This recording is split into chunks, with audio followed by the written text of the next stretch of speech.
थे अपकृत्य का अर्थ, परिभाषा, प्रकृति और सामान्य सिद्धांत।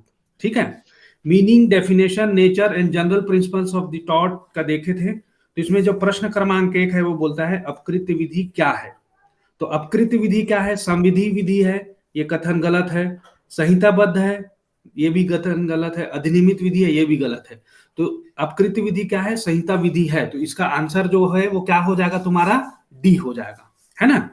उसके बाद देखो प्रश्न क्रमांक 2 क्या बोलता है? भारत की अपकृत्य विधि कौन से देश की अपकृत्य विधि पर आधारित है। तो तुम लोग जब इसका इतिहास पढ़े होगे तो ये चीज क्लियर थी कि इंग्लैंड में जो अपकृत्य विधि चल रही थी वो ही विधि हमारे यहाँ अपनाई गई है ऐसे करके। ठीक है, तो हमारा जो शासन व्यवस्था है वो कैसे डेवलप हुआ है? ठीक है, जो जस्टिस है, ठीक है, जुडिशियल सिस्टम है, वो कहाँ से डेवलप हुआ है? अंग्रेजों के आने के बाद डेवलप हुआ है ना। तो इसका जो एकदम मतलब ये बोलना चाहिए कि इंग्लैंड जो है वो इसका सही आंसर होगा। ठीक है, अमेरिका का प्रभाव नहीं है, जापान का नहीं है, स्पेन का नहीं है, इंग्लैंड का है। तो इसका आंसर क्या हो जाएगा? इंग्लैंड, है ना। अब उसके बाद देखो ये बोलता है कि अपकृत्य के संबंध में निम्नलिखित में से कौन सा कथन असत्य है। ये देखना, हमेशा जब क्वेश्चन सॉल्व करते हैं ना तो यहाँ पे ऐसा मार्क करके रख लेना कि तुमको क्या पूछ रहा है, सत्य पूछ रहा है कि असत्य पूछ रहा है, ऐसे करके, है ना। तो यहाँ पे क्या है? असत्य कथन बताना है हमको। तो देखो कथन ए को पढ़ते हैं कि अपकृत्य ऐसा सिविल अपकार है जिसमें वादी किसी वैधानिक अधिकार का हनन या उल्लंघन होता है। ठीक है, तो ये कथन कैसे लग रहा है तुमको? होता ये है, यस सर। कथन क्यों? ये सत्य क्योंकि है सर। आपके लीगल राइट्स का इन्फ्रिंजमेंट होता है। ठीक है, तो आपको कॉज ऑफ एक्शन मिलता है, तो आप कोर्ट जाते हो। ठीक, और वो क्या होता है? सिविल रॉन्ग होता है ना। तो ये सिविल रॉन्ग है जिसमें वादी के किसी वैधानिक अधिकार का हनन होता है या उल्लंघन होता है। तो ये कथन सत्य हो जाएगा। उसके बाद कथन ब पढ़ते हैं, बोलता है अपकृत्य संविदा भंग या न्यास भंग से अलग होता है। तो जब आप अपकृत्य की परिभाषा पढ़े होगे तो उसमें बताया था, ठीक है, कि ये सिविल अपकार होता है और संविदा भंग और न्यास भंग से अलग होता है। तो ये कथन भी सत्य है ना। उसके बाद अगला कथन है कि अपकृत्य के उपचार के लिए क्षतिपूर्ति का वाद पेश किया जा सकता है। तो बिल्कुल किया जा सकता है कि अपकृत्य का मतलब क्या होता है। अपकृत्य के लिए जब आप केस लेके आते हो तो क्या होता है कि आपको उसी स्थिति में वापस लाना है। तो अगर आपका 100 रुपए का नुकसान हुआ है तो 100 रुपए का क्षतिपूर्ति देंगे आपको, तो बराबर आप उसी स्थिति में आ जाओगे। जैसे आपका अगर 100 रुपए का कोई घड़ा टूट गया है तो अब वो घड़ा को तो फिर से जोड़ के दिया नहीं जा सकता है। तो आपको क्या करेंगे कि उसका कितना मूल्य था, उस मूल्य को अगर सामने वाला जो है, ठीक है, जिसके कारण वो हुआ है अपकार, तो अपकारी अगर आपको 100 रुपए दे देता है तो आप उस स्थिति में पहुंच जाओगे। ठीक है, अगर वो घड़ा बेच के आप 100 रुपए कमाते तो 100 रुपए अगर आपको ऐसे ही मिल गया और वो घड़ा जो है उसके कारण टूट गया था तो क्षतिपूर्ति मिल गया। तो यहाँ पे क्या बोलते हैं? अपकृत्य के उपचार के लिए क्षतिपूर्ति का वाद पेश किया जा सकता है, सत्य कथन है। ठीक, तो यहाँ पे क्या देखें हम? ए स्टेटमेंट बी और स्टेटमेंट सी जो है वो सभी सत्य हैं। तो उपरोक्त सभी कथन सत्य हैं, ये राइट होगा। Yes sir. ठीक, तो देखो यहाँ पे क्या होता है कि आप जब एमसीक्यू सॉल्व करते हो ना, है ना, तो यहाँ पे क्या दिया जाता है कि सारी चीजें डिस्कस करते हैं और आप जो आपका जो प्रीवियस नॉलेज है ना वो चेक भी हो जाता है कि आप क्या क्या चीजों को पढ़े हो। ठीक है, अब यहाँ पे देखना, परिसीमा अधिनियम 1963 नहीं पढ़े होगे तुम लोग। ठीक है, तो ये नया क्वेश्चन होगा तुम लोग के लिए।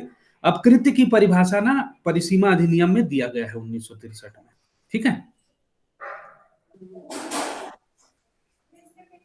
अब उसके बाद देखना अगला जो क्वेश्चन है, क्वेश्चन नंबर 5 बोलता है कि अपकृत्य विधि के महत्वपूर्ण टीकाकार कौन है। ठीक, तो विनफील्ड तो पढ़े होगे, सामंड भी पढ़े होगे। ठीक है, तो ये दोनों चीज, अब देखो एक क्वेश्चन अगर तुमको आता है और तुम फ्लेमिंग को नहीं पढ़े हो अभी तक, है ना, तो अब देखो क्या है कि अब इसमें कैसे उत्तर दिया जा सकता है। देखना, विनफील्ड तो पढ़े हो ना। जी सर। जी सर। ये क्या बोलता है? लॉ ऑफ टॉट बोलता है। ठीक, और ये क्या बोलता है? लॉ ऑफ टॉट्स बोलता है, सामंड जो है। ठीक है, पिजन होल थ्योरी पढ़े हो ना, कबूतर खाने का सिद्धांत ये दिया था। ठीक है, लेकिन इसको बोला कौन था? विनफील्ड बोला था। तो विनफील्ड और सामंड को तो हम पढ़े हैं। अब यहाँ कोई ऐसे ऑप्शन नहीं दिख रहा है हमको कि विनफील्ड और सामंड बस दिया हो। तो यहाँ फ्लेमिंग भी दिया हुआ है, तो ये भी होगा, भले आप नहीं पढ़े हो, लेकिन इस क्वेश्चन के हिसाब से इसका जो आंसर है वो क्या हो जाएगा? ये सभी ऐसे करके आ जाएगा, क्योंकि इसमें दोनों में तो कंफर्म हो। जी सर। ठीक है। जी सर। अब नेक्स्ट वाला क्वेश्चन देखो, ये बोलता है कि यह अपकृत्य की विधि है ना कि अपकृत्यों की विधि। मतलब क्या है? तो अपकृत्यों की विधि को कौन बोला था? सामंड। सर सामान्य। लॉ ऑफ टॉट्स है ना। और लॉ ऑफ टॉट क्या बोलता है, ये कौन बोला था? तो ये हमने क्या पढ़ा है, विनफील्ड ने बोला था ना। जी सर। तो एक चीज याद रखना, ये जो क्वेश्चन है ना बहुत मतलब वेरी इंपॉर्टेंट है, ये पूछता ही है। ठीक है। अपकृत्यों की विधि कौन बोला था? सामंड। अपकृत्य की विधि कौन बोला था? विनफील्ड। ठीक है। और यह अपकृत्य की विधि नहीं है, मतलब अपकृत्य की विधि है ना कि अपकृत्यों की विधि है, तो इसको कौन बोला है? विनफील्ड बोला है। ठीक है। तो ये चीज को हमेशा याद रखना। कहाँ पूछा था? देखो आईएएस प्रीलिम्स के एग्जाम में पूछा था 1977 या 97 में। ठीक है। तो ये बहुत अच्छे से याद करके रखना। अपकृत्यों की विधि, इसको इंग्लिश में बोलते हैं लॉ ऑफ टॉट्स। तो इसके इसके बोलने का कारण क्या था पता है तुम लोग को? सामान्य अपकृत्यों की विधि क्यों बोलता था? कि इसका बोलना, सामान्य का बोलना यह था कि नए प्रकार का कोई अपकृत्य नहीं होता है। जो भी अपकृत्य है ना, वो जो प्रकार गिनाया हुआ है, ठीक है, 7-8 प्रकार के जो अपकृत्य हैं, वैसे ही या तो क्षतिपूर्ति होगा, ठीक है, सॉरी मानहानि होगा, इस टाइप के ही किसी प्रकार का जो अपकृत्य, उसी में ही आपका अपकृत्य आएगा, और कोई नया प्रकार का अपकृत्य नहीं आ सकता ऐसे करके।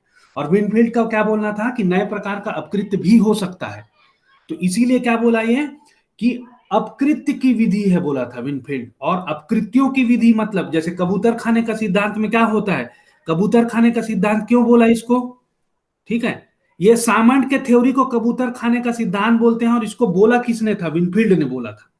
लेकिन कबूतर खाने का सिद्धांत किसका है बोलोगे तो सामंड का है ना। तो जैसे कबूतर अपने अपने घर में आके बैठते हैं ना, ठीक है, देखे हो कबूतर पाले रहते हैं उन लोग को। जी सर। ठीक है। तो सामंड क्या बोलता था कि कोई भी अपकृत्य अगर होगा तो इनमें से किसी प्रकार में ही होगा। ठीक है। तो जैसे कबूतर अपने खाने में आके बैठता है, वैसे ही बोलता था सामंड कि कोई भी अपकृत्य उसी खाने में आके बैठेगा। इन प्रकारों में से ही कोई एक प्रकार का अपकृत्य हो सकता है, अन्यथा नहीं हो सकता ऐसे करके। तो इसीलिए इसके सिद्धांत को क्या बोलते हैं? कबूतर खाने का सिद्धांत, पिजन हेल थ्योरी। ठीक है, पिजन होल थ्योरी बोलते हैं। ठीक है। तो ये समझ में आ गया होगा मेरे ख्याल से। ठीक। यस बच्चे सर। कंफ्यूज बहुत रहते हैं, लेकिन अच्छे से याद करना। ठीक। और इसमें कुछ नहीं है, क्वेश्चन बस इतने ही पूछता है और यहीं से पूछता है। उसके बाद 7 देखो, अपकृत्य एक दीवानी दोष है, सिविल रॉन्ग है, जिसका उपचार सामान्य विधि के अनुसार अनिर्धारित नुकसानी की कार्यवाही है। ठीक है। अब इसको समझने का प्रयास करना। अनिर्धारित मतलब क्या होता है? जिसको निर्धारित नहीं किया जा सकता है, पहले से पूर्व निर्धारित ना हो। ठीक है। और जो एकमात्र न्यास भंग, तो न्यास भंग से अलग हो और अन्य किसी सामयिक आभार का उल्लंघन मात्र नहीं है। ठीक है। तो ये परिभाषा जो है वो किसने दी थी? तो ये परिभाषा दी थी सामंड ने। ठीक। तो हम क्या करते हैं कि जब टॉर्ट्स, कोई भी चीज को टॉर्ट्स कैसे देखते हैं हम, कि सबसे पहले हमको देखना है कि वो सिविल है कि क्रिमिनल है। ठीक है। क्रिमिनल है तो नहीं हो पाएगा, आगे बढ़ोगे। सिविल में तो क्या वो कॉन्ट्रैक्ट है? अगर है तो वो कॉन्ट्रैक्ट में चल देगा, नहीं है तो आगे बढ़ो। ठीक है। उसके बाद ट्रस्ट में देखो, नहीं है ना, होगा तो ट्रस्ट में चल देगा, नहीं होगा तो आगे बढ़ेगा। ठीक है। और सामयिक उपचार जो है उसके लिए कुछ है क्या? नहीं है, तब वो टॉर्ट्स होगा। तो ऐसे फिल्टर करके हम टॉर्ट्स निकालते हैं। ठीक है। तो ये परिभाषा जो है वो बहुत, मतलब इनमें दो चीज को बहुत अच्छे से याद रखना ना, विनफील्ड, ठीक है, सामंड का और फ्लेमिंग का डेफिनेशन को याद करके रखना अच्छे से। ठीक है। जी सर। ठीक है। सिविल दोष, तो यहां बोला ना मैं पहले करो कि क्रिमिनल है कि सिविल है, सबसे पहले ये छांटते हैं। फिर कॉन्ट्रैक्ट तो नहीं है, फिर ट्रस्ट तो नहीं है, फिर है ना सामयिक आधार तो नहीं मिलता है। उसके बाद अगर वो बच जाता है तो वो टॉर्ट्स का मामला होगा ऐसे करके। ठीक है। अब उसके बाद देखना है यहाँ पे अपकृत्यों। अब ये परिभाषा बोलता है कि अपकृत्यों की विधि ऐसे नियमों का समूह से निर्मित है। देखो यहाँ क्या बोल रहा है, समूह वाली बात कर, जिनमें विनिर्दिष्ट क्षतियों की स्थापना की गई है। अपकृत्यों के लिए दायित्व का कोई सामान्य सिद्धांत नहीं है। यह विचार किसके द्वारा प्रस्तुत किया गया था? ठीक है। तो ये जो तुम्हारा है वो कौन दिया था? सामंड। ठीक है। तो इसका परिभाषा को पढ़ लोगे तो नियमों का समूह है, बोलता है ना समूह, इसीलिए कबूतर खाने का सिद्धांत बोला गया था। ठीक, अब उसके बाद देखो यहाँ पे कि सामंड ने अपकृत्य को किस प्रकार परिभाषित किया है। तो अगर आप क्या करोगे तो क्या क्या चीजें देखना बोला, मैं सिविल दोष बोलते थे, संविदा भंग नहीं होगा, न्यास भंग नहीं होगा। ठीक है, ये जो वर्ड है वो जिसके में आएंगे वो वाला होगा। तो अपकृत्य क्या बोलता है, सिवा दीवानी स्वरूप के ऐसे क्षति को कहा जाता है जिसका उपचार सामान्य विधि के अंतर्गत अनिर्धारित, ये वाला वर्ड भी आना चाहिए उसके डेफिनेशन में। ठीक है, टॉर्ट्स का कंप्लीट परिभाषा देखोगे तो ऐसे होगा, है ना, कि कार्यवाही द्वारा संभव है, यह संविदा भंग तथा न्यास भंग एवं अन्य सामयिक संबंधों से भिन्न होता है। ठीक है, अब ये जो है स्टेटमेंट जो स है वो तुम्हारा क्या होगा, सही होगा। ठीक है, सामंड के परिभाषा में। अब बोलता है कि विनफील्ड, तो विनफील्ड की परिभाषा पढ़ोगे, है ना, 3 लोगों का बोला हूं मैं तुमको, तो तीनों का पढ़ के रखना है। तो यहां पे देखना, अपकृत्य के अंतर्गत दायित्व मूलतः विधि द्वारा निर्धारित कर्तव्य के भंग से उत्पन्न होता है। मतलब कि अगर आपका कोई ड्यूटी बनता है, उस ड्यूटी को आपने नहीं किया है तो क्या होगा, जो टॉर्ट का जो दायित्व है ना वो आता है। ठीक है, यह कर्तव्य साधारणतः जन सामान्य के प्रति होता है, जन सामान्य के प्रति होता है। ठीक है, तो ये क्या है, मतलब सभी लोगों को प्राप्त अधिकार होगा, तो अधिकार मिलेगा तो किसी को ड्यूटी मिलता है, तो वो ड्यूटी का जब आप ब्रीच करोगे तब ये दायित्व जो है उत्पन्न होता है, और इसका उल्लंघन होने पर अनिर्धारित क्षतिपूर्ति, ठीक है, के लिए वाद दायर किया जा सकता है, या उल्लंघन के निवारण हेतु अभिनिर्धारित नुकसानी के लिए वाद संस्थित किया जा सकता है। तो ये विनफील्ड का परिभाषा है। ठीक है, अब उसके बाद बताना है परिसीमा अवधि जो अधिनियम है उसकी कौन सी धारा में अपकृत्य को परिभाषित किया गया है। ठीक है, तो किसमें किया गया है, 2M में। ये वाला क्वेश्चन पहले भी आया था। ठीक है, कहां परिभाषित किया गया, तो टॉर्ट की परिभाषा आपको परिसीमा अवधि अधिनियम में मिलेगा, लिमिटेशन एक्ट बोलते हैं। ठीक है, इसको 2M याद करके रख लेना अच्छे से। ठीक है, देखो यूपीपीएससी में पूछा था प्री में 2006 में। ठीक, अब देखो परिसीमा अधिनियम 1963 की धारा 2 अंग माने 2M। ठीक है, अपकृत्य को किस प्रकार परिभाषित किया गया, तो ये परिभाषा भी दिया हुआ है तुमको, अपकृत्य से ऐसा सिविल दोष अभिप्रेत है जो केवल संविदा भंग या न्यास भंग ना हो। ठीक, तो ये परिभाषा दिया गया। तो जब तुम अपकृत्य का परिभाषा लिखोगे तो ऐसे लिखना, 2M परिसीमा लिमिटेशन एक्ट 1963 में ये परिभाषा को लिख देना इसको।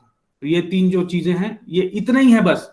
टॉर्ट से संबंधित परिसीमा अधिनियम है, तो अपकृत्य को परिभाषित किया गया। परिसीमा अधिनियम में क्या परिभाषा दिया गया, अपकृत्य से ऐसा सिविल दोष अभिप्रेत है जो केवल संविदा भंग या न्यास भंग न हो, ऐसे करके। ठीक है, जी सर। ठीक है, तो अभी के लिए इतना ही देखते हैं। और तुम लोग क्या है पढ़ चुके हो ना, तो इसको अब देखो, असल में क्या है कि तुमको आंसर आता है कि नहीं आता है ये डिपेंड नहीं करता है।